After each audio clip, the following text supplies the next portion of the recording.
Fate the Winx Saga Season 2 Ending Explained. With Season 2 of the show just being released, we picked up with the fairies in Althea following the end of Season 1, with Bloom holding the all-powerful dragon flame that allowed her to have the ability to save the world. In this season, there was a threat that was closer to home for her to save. So with that, I thought I'd recap, break down, and explain all that there was to take away from Season 2 of the show. So let's get into it. Here is Fate the Winx Saga Season 2 Ending Explained.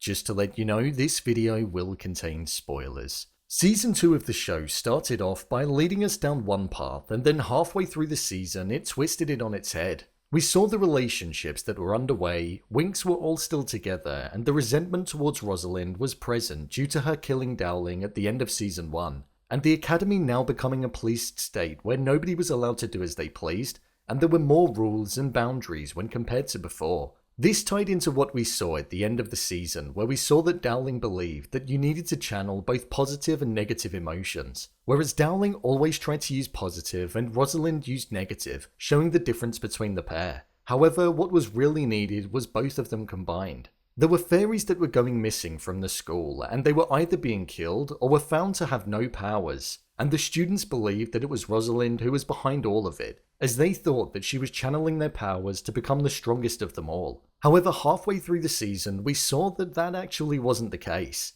She was studying one of the creatures called a scraper that was taking the powers from the fairies. It turned out that it was actually Sebastian, the individual who'd been helping the fairies at the start of the season. He revealed himself to be a blood witch and was taking the fairies' powers to become stronger himself. His main intention was to get Bloom's dragon flame, so he'd be able to utilize it to open the realm of darkness where there was a shadow in the world that was able to bring individuals back from the dead. Sebastian wanted to use it to bring the Blood Witches back from the devastation of Estadel, where the fairies killed several Blood Witches in battle. There had always been a divide between both kinds, and we saw that once Bloom went on to kill Rosalind, as she herself wanted to take down the Blood Witches by using Bloom's dragon flame, and was prepared to imprison her, the Queen announced that it was the Blood Witches who killed Rosalind when she knew that it was actually Bloom. This was to get out widespread hatred towards the Blood Witches and ensure that a battle and a war on the species would take place. The lack of belonging and understanding of identity was something that played heavily in this season of the show. We saw Bloom yearning to know about her birth parents and why she was who she was. And we also saw the same thing with Beatrix. She had nobody outside of Althea, and she felt that she was dispensable once she lost her powers. Andreas was the closest thing to a father for her, and we saw that when he was killed by Sky, we saw his son mirror the reasons as to why Silver killed him 16 years ago, which I thought was a nice touch. It showed that actions that you don't necessarily want to commit have to be done in a life or death situation, and it showed the understanding that Sky would need to have to understand Silver moving forward. As we approached the final episode, we saw that Dowling was brought back due to all of Winx's powers being combined inside of the Convergence Crystal. She was brought back to spread the messaging of transformation magic and an understanding that channeling both positives and negatives will help make the individual stronger. Sebastian had managed to lure Bloom away from the girls, and she was prepared to pass over the dragon flame if it meant that her friends and her world, as spoken by Dowling, was going to be saved, no matter what the consequences were. As well, Sky was also being held up and was at risk of death if she didn't comply. Outside of this, we saw the specialists were prepared to take on an outnumbered army due to Terra's speech, which I thought was a bit ridiculous if I'm being honest.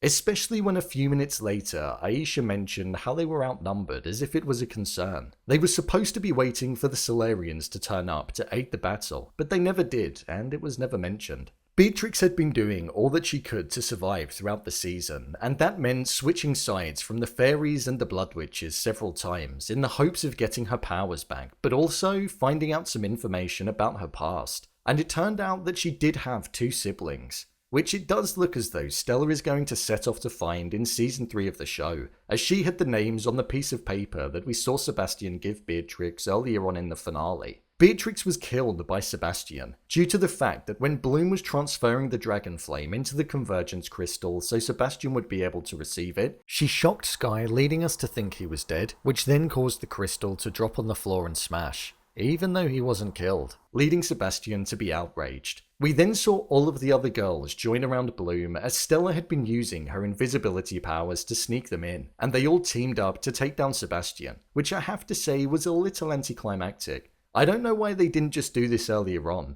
as they beat him quite easily, and despite him containing the powers of several fairies, he didn't even utilize them to his advantage. The visuals when they were transforming was a little uncomfortable on the eye, due to the CGI being quite poor. Once Sebastian was defeated, we saw them then cut to their dorm where they were resting. That was one of my biggest issues with this show. I don't know whether it was because it was only 7 episodes, which is a weird number in itself, but time jumps would just happen, and gaps that felt extremely unnatural to skip would occur, and it was quite jarring. In the final battle, there was also a revelation for Bloom that came from Sebastian, and it was that he revealed some information about her mother. Bloom's mother was born with the dragon flame, and it was passed down to Bloom. However, on the day that Bloom was born, she was put in stasis for 1,000 years. This happened in the middle of an ancient war where her mother killed thousands of individuals due to losing control when having the dragon flame. So in not wanting her daughter to carry out the same actions as she did, she put her in stasis and she banished herself to the realm of darkness. We actually saw Bloom go off into the realm of darkness and see her mother in the closing moments of the episode, where it was the last thing that we saw. It was relatively predictable that her mother would arrive, and I feel that was the driving motivation as to why Bloom entered. We saw her enter the realm of darkness as she also believed that she needed to close it from the inside in order to save the other world. However, judging by the creature that she was having in her visions, which I'm going to interpret as the shadow that was spoken of,